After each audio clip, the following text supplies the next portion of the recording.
बर्फ के पर्वत पिघलते जाएंगे, काम करिए हल निकलते जाएंगे, अवसरों में मुश्किलें मत देखिए, हाथ से अवसर निकलते जाएंगे। वैसे तो पुलिस का जो काम है वो इस प्रकार का है कि प्रश्न, जिज्ञासा और शिकायत ही मिलें सबके नयन में। पुलिस से पूछो कभी किसी मसले को सुलझाना खेल है क्या। समाज में जितनी भी बुराइयां हैं उसका शमन करने के लिए पुलिस है, लेकिन पुलिस समाज का दर्पण है, पुलिस समाज का रिफ्लेक्शन है। और हर चीज़ की रोकथाम के लिए, खासकर अपराध और बुराई की रोकथाम के लिए पुलिस को समाज का साथ चाहिए।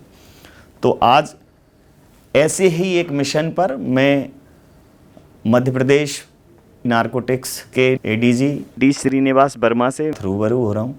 Sir, the Naveen Purohit show में आपका स्वागत है। Thank you Naveen ji. Sir, जैसा मैंने पहले ही कहा कि समाज से बड़ी अपेक्षा है। बिना समाज के सहयोग के पुलिस अपराध को शून्य कर दे, किसी बुराई की रोकथाम कर ले, ये संभव नहीं है। तो नशे से दूरी है ज़रूरी 2.0 जो ये अभियान आपने चलाया है, तो इसके पहले भी एक अभियान था। तो मैं एक समग्र प्रतिक्रिया चाहूँगा कि पहले जो अभियान था उस पर क्या रिस्पॉन्स आया और फिर क्यों 2.0 चलाना ज़रूरी समझा? जी, पिछले वर्ष में मध्य प्रदेश पुलिस के द्वारा नशे से दूरी है ज़रूरी जो अभियान चलाया गया, इसका जो मुख्य उद्देश्य था जन जन और मध्य प्रदेश के कोने कोने में प्रत्येक जन जन तक ये संदेश पहुंचाना है कि नशे से दूर रहो। क्योंकि हमने नौकरी के दौरान ये देखा है, अभी मेरा लगभग 30 वर्ष की पुलिस की नौकरी का अनुभव रहा, जो युवा पीढ़ी है जो दोस्तों के प्रेशर के कारण या कोई स्ट्रेस से रिलीफ पाने की एक मेंटल सोच के कारण नशे के उसमें आदी हो जाते हैं। एंड एक अच्छा जीवन जो समाज के लिए कंट्रीब्यूट करने की जो क्षमता है वो खो जाते हैं। बस, क्योंकि नशा ऐसे लत है कि एक बार एडिक्शन हो गया तो इंसान का जो क्रेविंग ऐसे बढ़ जाता है कि मुझे हर वक्त वो नशा चाहिए करके उस मानसिकता के साथ वो रहते हैं। ऐसे में जो प्रोडक्टिविटी होना चाहिए इंसान का, जो देश को कंट्रीब्यूट कर सके, वो क्षमता कमज़ोर हो जाती है। फिर धीरे धीरे नशा प्राप्त करने के लिए इनकम चाहिए, चोरी करने में लग जाते हैं, कोई अपराध करने में लग जाते हैं और ज़िंदगी बर्बाद हो जाती।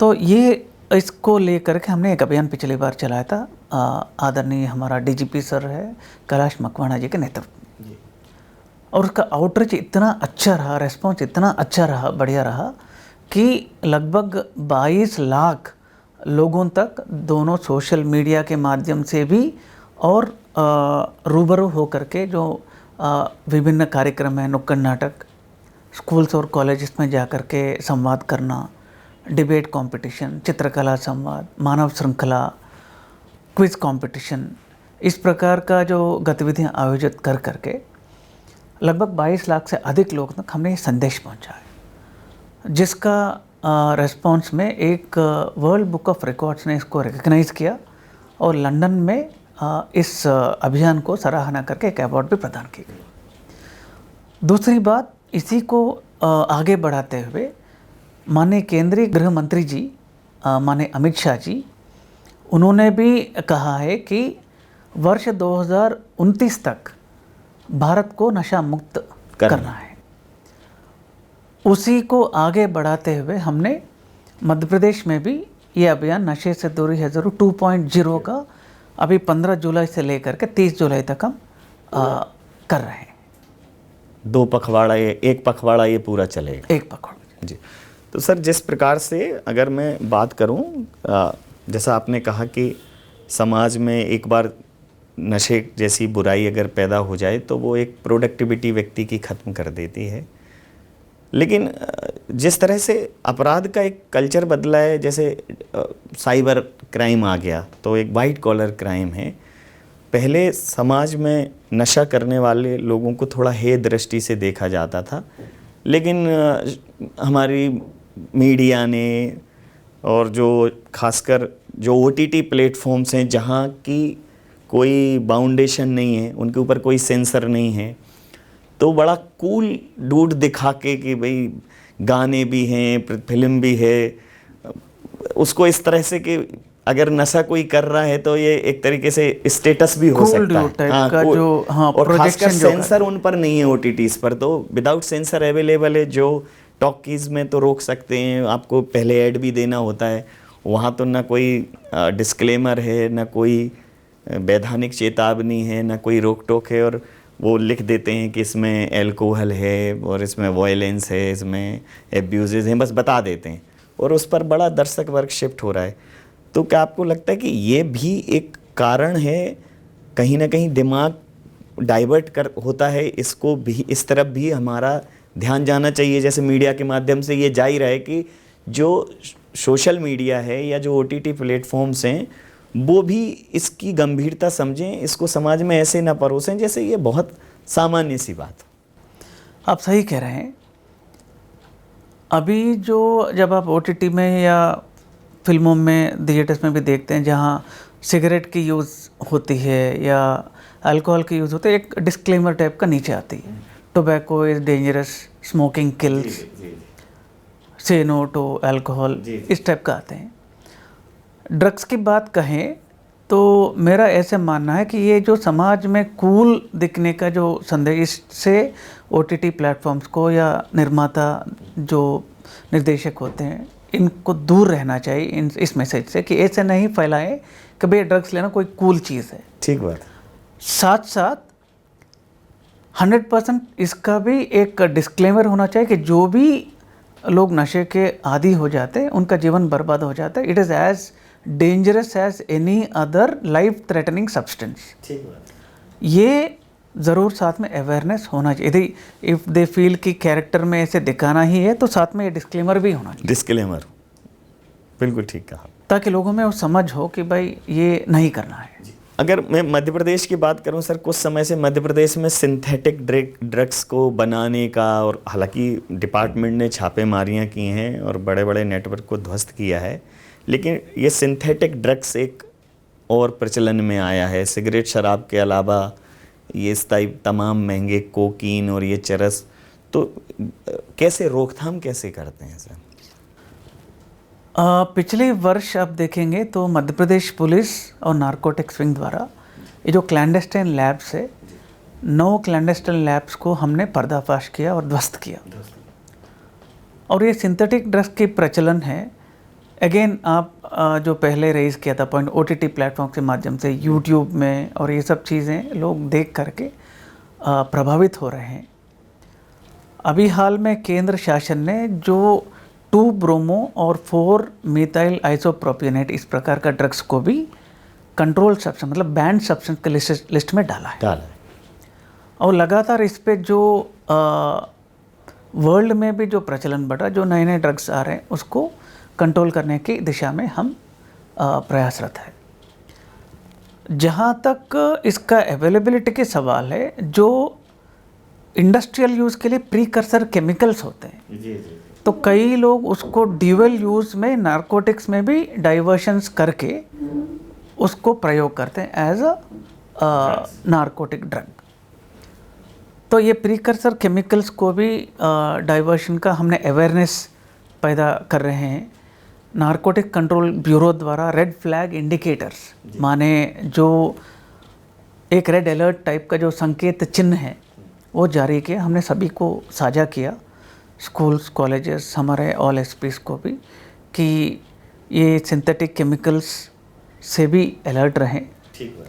एंड इसका डाइवर्शंस को भी रोकथाम के लिए हमने निर्देश जारी किए थे। तो लगातार it's a continuous effort and a war against drugs, and definitely हम सब एकजुट होके काम करेंगे तो इसको ध्वस्त कर सकते हैं।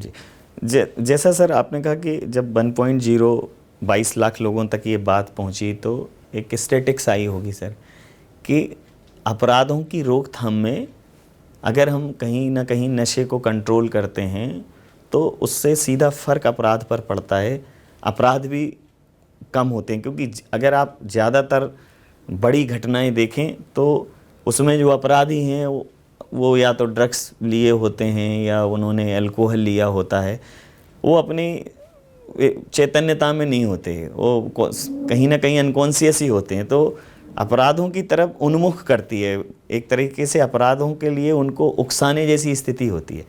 तो पुलिस का जो मेन रोल है कि अपराध को कम करना है, तो अगर नशा रुक गया तो अपराधों में भी एक बड़ी कमी आती होगी। तो क्या इसका कोई डेटा रिसर्च, ऐसा कोई इसका एनालिसिस हुआ है सर?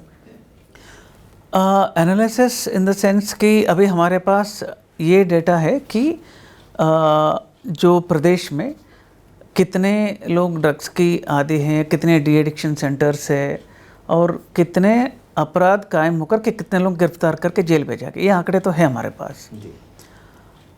अब रहता क्या है कि जो ड्रग एडिक्शन होने से हमने रोक लिया तो उससे अपराध की कमी हुआ, इसका कोई डायरेक्ट स्टडी मेरे संज्ञान में नहीं है। यू आर एब्सोल्युटली राइट, इसके ऊपर एक स्टडी हम कर सकते हैं जी जी। बट मेरा ऐसा मानना है कि आपने जो awareness see the first thing, एक अच्छी कहावत है, कोई भी समस्या को समाधान करने के लिए सबसे पहले समस्या को आइडेंटिफाई करना बहुत अहम है। ठीक बात। तो हम पहले लोगों में awareness right from schools, colleges, छात्र छात्राओं को लेकर के पेरेंट्स को भी हम अवेयरनेस पैदा करें कि ये ड्रग्स का डेंजरस इफेक्ट्स क्या है। ठीक बात। और ड्रग्स का लक्षण पहचाने और बच्चे, क्योंकि कई बार क्या होता है कि घर में बच्चे नशा कर रहे हैं कि नहीं, कई बार पेरेंट्स को पता भी नहीं चलता है। बिल्कुल ठीक बात। क्योंकि एक बार बच्चे घर से निकले, किसके साथ घूम रहे हैं, कहाँ जा रहे हैं, तो पेरेंट्स को पता नहीं चलता। फिर एक बहुत बड़ी आबादी सर हमारे यहाँ से जो कहना चाहिए टियर 3 सिटीज़ हैं, तो बड़े शहरों में पढ़ने आती हैं, उसमें हॉस्टल्स में रहना है, पहली बार वो अपने पेरेंट्स की निगरानी से दूर आते हैं और एक ऐसी बड़ी संख्या है कोचिंग के लिए, तो उनमें महानगर बहुत जाए, भोपाल हो, इंदौर हो, ग्वालियर हो, जबलपुर हो, और वो उन पर कोई बहुत ज़्यादा बंदिश होती नहीं है, बहुत रेंज में नहीं रहते वो। हाँ, मतलब तो इतना निगरानी नहीं हो पाता। तो जब ज़्यादातर घटनाएं देखी हैं कि तो ड्रग पेडलर पकड़े गए हैं तो वो हॉस्टल्स के आसपास पकड़े गए हैं, कोचिंग सेंटर्स के आसपास पकड़े गए हैं, मतलब जहाँ यूथ है वो उनके हॉटस्पॉट भी हो जाते हैं। तो चिन्हांकन कैसे करते हैं कि ये यहाँ नुकसान हो सकता है, यहाँ पकड़ें, कैसे पहुँचते हैं सर उन तक? हम इस आधार पे चिन्हांकन करते हैं कि जो हमारा पुराना डेटाबेस है, जैसे 10 साल का हम रिकॉर्ड देखें, कहाँ कहाँ पे ये अपराधी पकड़े गए, तो वैसे हम उसको हॉटस्पॉट्स के रूप में चिन्हित करते हैं जी। एंड सेकेंडली, एक इम्पॉर्टेंट संदेश मैं आपके चैनल के माध्यम से देना चाहता हूँ कि जो नशे का आदी जो व्यक्ति होता है, you have to stop before he becomes an addict. वो गेटवे का जो ड्रग का जो होता है, जैसे पहले अल्कोहल से शुरू करते हैं, सिगरेट हो गया, हाँ, फिर उसके साथ साथ फिर अदर ड्रग्स के तरफ जाते हैं and they become a drug addict. ये साइकिल देखने को मिला है। तो मोस्ट इम्पॉर्टेंटली संदेश हम ये देना चाहते हैं कि आप ऐसे दोस्त से दूर ही रहो जो आपको नशा करने का प्रेरित करता है, वो आपका दोस्त है ही नहीं। कई बार कॉलेजेस में जो पीयर प्रेशर होता है, कुछ लोग ये बोल सकते हैं कि एक बार ट्राई करके देखो, हाँ, वो अच्छा लगेगा, एक बार ट्राई में। तो ऐसे जो भी बोलेगा वो आपका दोस्त है ही नहीं। तो मैं युवाओं को ये संदेश देना चाहता हूँ कि if anybody who says is your friend, आपका बोलता है मैं आपका दोस्त हूँ और बोलता है कि आप अल्कोहल ट्राई करो, आप सिगरेट ट्राई करो, आप ड्रग्स ट्राई करो, तो डेफिनेटली वो आपका अच्छा चाहने वाला दोस्त हो ही नहीं सकता। ठीक बात, ऐसा मेरा मानना। जैसा आपने कहा कि ये सबसे मतलब इसका प्रिवेंशन जो है सबसे बेहतर है। करेक्ट। प्रिवेंशन के लिए अवेयरनेस बहुत ज़रूरी है। करेक्ट। और अवेयरनेस में इसका सबसे टारगेट जो वो है वो यूथ ही है। हाँ, क्योंकि 60-65 के बाद किसी भी व्यक्ति को किसी चीज़ के लिए एडिक्ट करना बहुत मुश्किल है। करेक्ट। तो वो जो एडिक्शन वाली एज है वो यही है कि 20 से 30 के बीच के, 18 से लेकर के समवेयर अराउंड 30-35 के बीच। तो अगर स्कूल कॉलेजेस को हमने अवेयर कर लिया, इस एक्सपीडिशन में अपने साथ ले लिया, तो आधी सफलता तो सर वैसे ही। करेक्ट। तो क्या इसमें आपने ऐसे NGOs को, स्कूल कॉलेजेस को भी सर ये 2.0 में कनेक्ट किया है? बिल्कुल।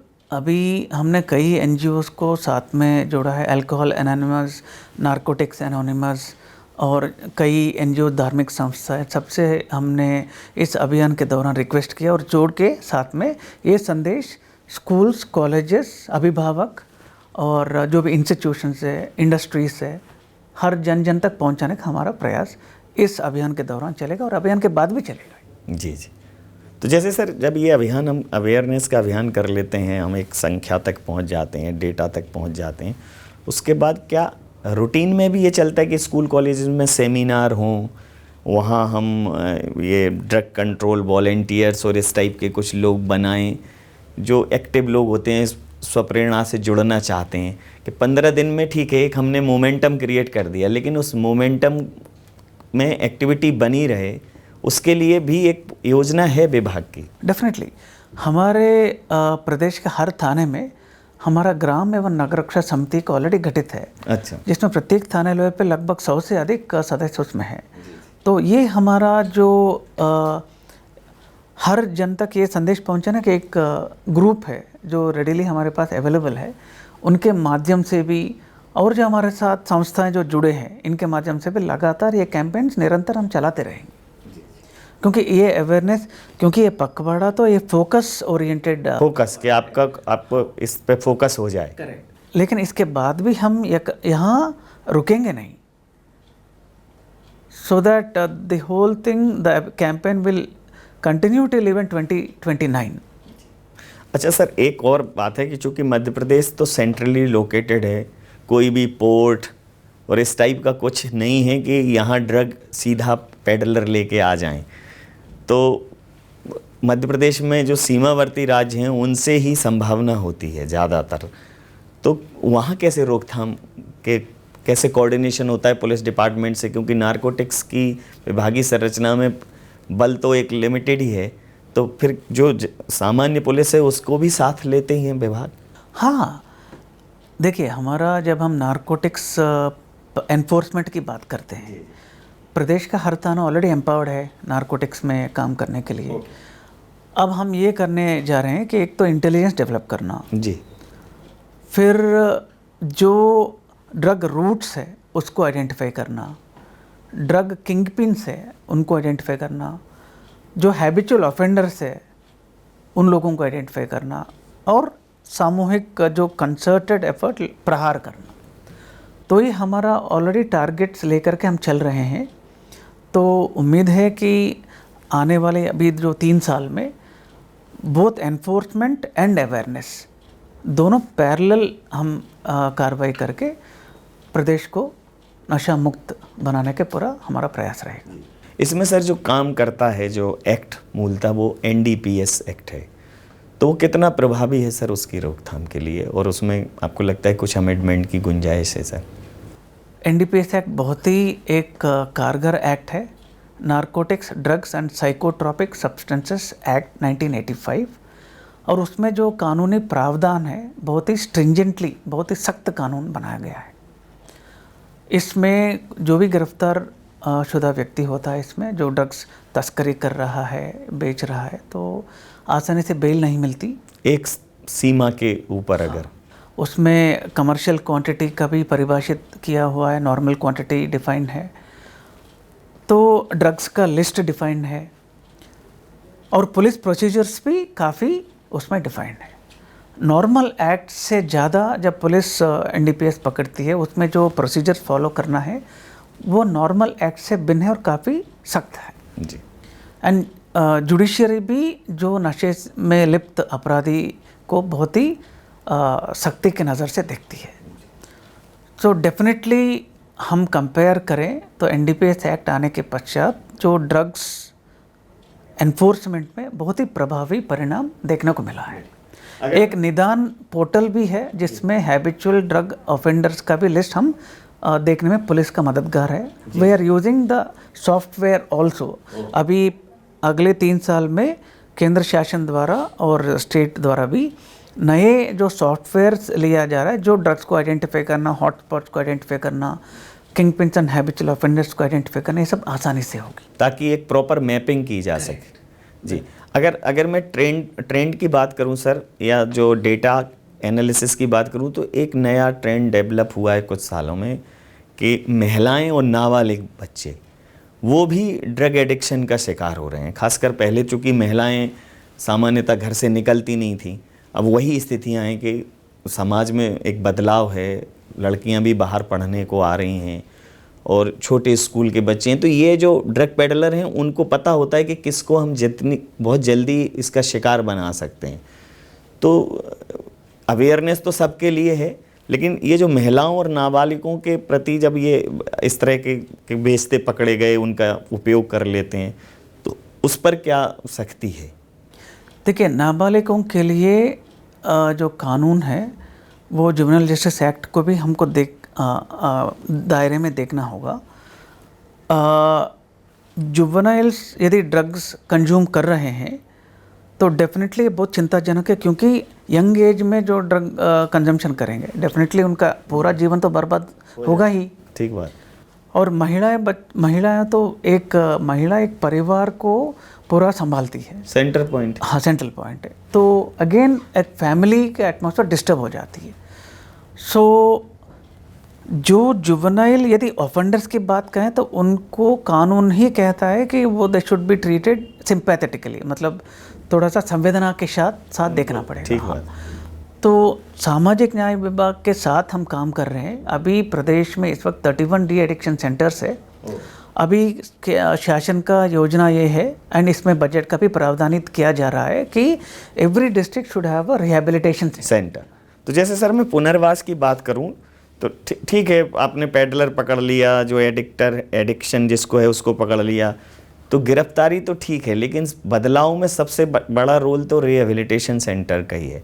तो उस पर भी विभाग उस कोऑर्डिनेशन रखता है सामाजिक न्याय अधिकारिता मंत्रालय के साथ? बिल्कुल, हमारा रोल सामाजिक न्याय विभाग के साथ मिल करके जो ड्रग एडिक्ट्स को आइडेंटिफाई करना और उनको काउंसलिंग कर रिहैबिलिटेशन सेंटर तक पहुंचाना और इंश्योर करना। उसके बाद सर मॉनिटरिंग भी होती है? करेक्ट, मॉनिटरिंग, क्योंकि इंश्योर ये भी करना है कि वो वापस 2 महीने बाद निकल के फिर वही नहीं। हाँ, क्योंकि वो नशे की तड़प ऐसे होते हैं कि 2 महीने के रिहैबिलिटेशन के बाद भी कई बार इंसान सोचता है कि वापस उसमें चले जाएं। अच्छा सर, एक और चीज़ है कि ये एक ऐसी चीज़ है, मतलब एडिक्शन के बड़े बड़े सेलिब्रिटीज़ को भी पता चलता है वो ड्रग एडिक्ट हो जाते हैं। कई लोगों ने तो अपने इंटरव्यूज़ में इसको एक्सेप्ट किया है कि वो एकदम ही ड्रग एडिक्ट हो गए थे।